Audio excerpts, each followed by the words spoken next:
Caitlin Clark honored as AP Female Athlete of the Year following her impact on women. Did you hear? Caitlin Clark, the rising star in women's basketball, just won the AP Athlete of the Year award. But here's the twist, some people aren't too happy about it. Clark is only the fourth women's basketball player to receive this honor since it began in 1931. The others?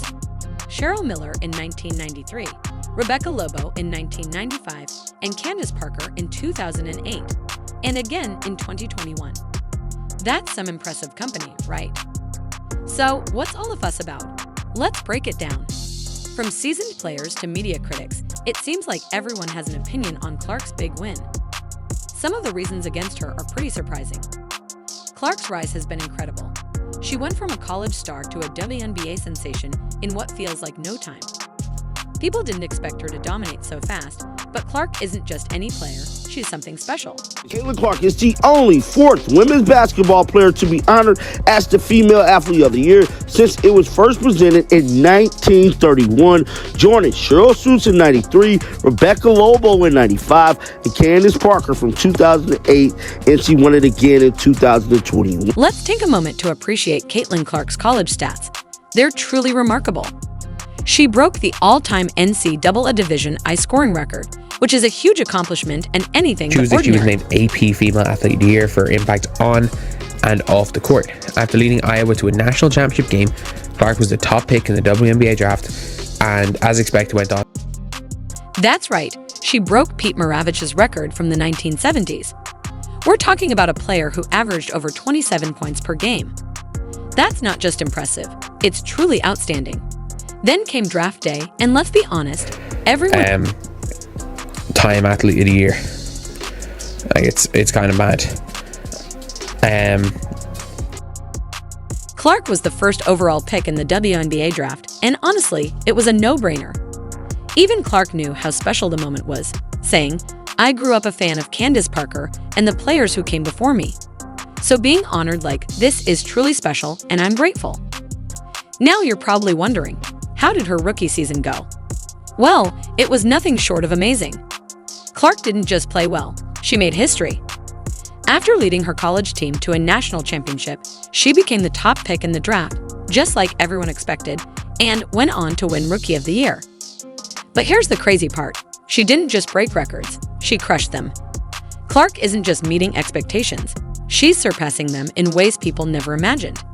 And the world is taking notice. Fans, coaches, and even other players are all talking about her. You'd think this is all great news. A young star taking over the league, breaking barriers, and putting the spotlight on women's basketball. With the first pick in the 2024 WNBA draft, the Indiana Fever select Caitlin Clark, University of Iowa. What's the problem with all this success? Well, Caitlin Clark's rise is shaking things up in ways no one expected, and not everyone is happy about it. Before she arrived, the WNBA was stable but not thriving. Attendance, TV ratings, and social media were decent, but nothing special. Then Clark stepped in and changed everything. She's shattered the old view that women's basketball isn't exciting and has raised the profile of women's sports overall. Her influence is undeniable, earning her the AP Female Athlete of the Year. But with all this attention, not everyone is on board. When you look at impact on and off the floor, there's no one that even comes close. Caitlin Clark raised the profile of women's basketball to unprecedented levels in both college ranks and the WNBA.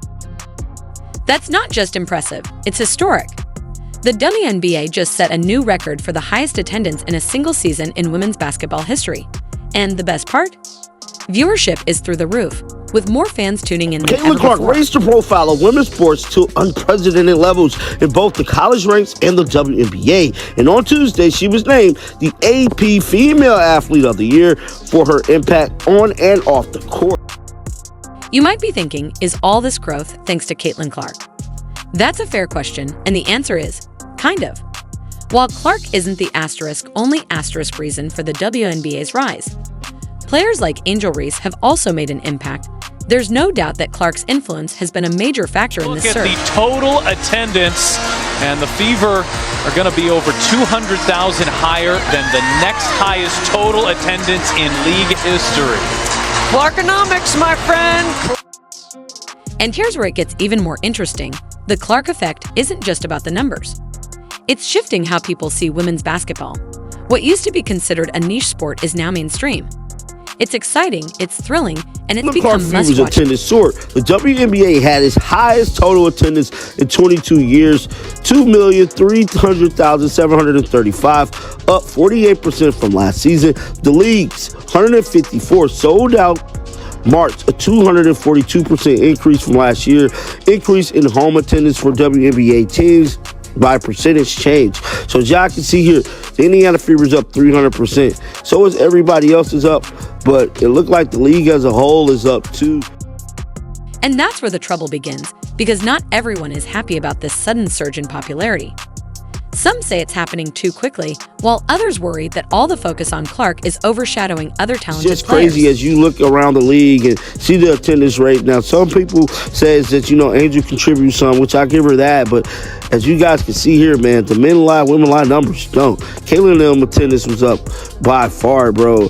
I mean, the Chicago Sky attendance was only up by 20%. The Clark effect is real, and it's incredible, but it's also causing some surprises. It's shaking up the WNBA in ways no one predicted. While many are cheering, others, well, let's just say they're not exactly thrilled. But why? That's what we're going to explore next. Clark just won AP Athlete of the Year, and you'd think everyone would be celebrating, right? Well, not quite. Instead of cheers, there's some unexpected grumbling from I feel like a lot of these teams' attendance is up because Caitlin came to their stadium and sold it out. I'm pretty sure that is a big reason. Let's break it down. Clark's rise has been nothing short of meteoric, from college superstar to WNBA sensation in what feels like the blink of an I eye. dislike this being said in a vacuum, but because it seems like a prerequisite that if you want to be an actual WNBA media and you want to mention Caitlin Clark or the Caitlin Clark effect, which is an obvious thing, you got to praise somebody else. But here's where it gets interesting. Some people think it's all happening too fast. Can you believe it? There are actually WNBA veterans saying Clark is getting too much praise People too will soon. say, or like the fact that we've seen people in the media imply that she should have given back her Time Athlete of the Year. Like it's kind of. Now, you might be wondering, what's their issue? Well, it turns out some players feel like Clark's success is overshadowing their own accomplishments. It's as if they're worried she's stealing all the spotlight. Like, we haven't seen someone have this type of impact in a long time. Like, you hear the Pacers owners and stuff talking about how they want the Pacers to be a little bit like the Fever. They want the Pacers to be as big as the Fever, which is huge, which is absolutely huge. Like, we've never seen something like that before in women's sport. But it's not just the players. The media is jumping in too. Debates are popping up everywhere asking if Clark is overhyped. Some people argue that she hasn't even led her team to a WNBA championship yet, so why all the awards? And then there are the comparisons. You've probably heard Clark's name mentioned alongside other stars like Angel Reese and Juju Watkins. Yeah, I mean, look, to say Caitlin Clark didn't deserve all these awards, and a lot of people are like, oh, Caitlin Clark's getting them too early. Caitlin Clark's not going to win it next year unless she wins MVP. It's as simple as that. But here's the thing. Some people think these comparisons aren't fair. They argue it's wrong to pit these young stars against each other. So what's really going on? Why all the backlash? Well, it seems Clark's success is shaking up the WNBA, and not everyone is comfortable with that. Some are calling it a reaction from WNBA gatekeepers who feel threatened by Clark's rising popularity.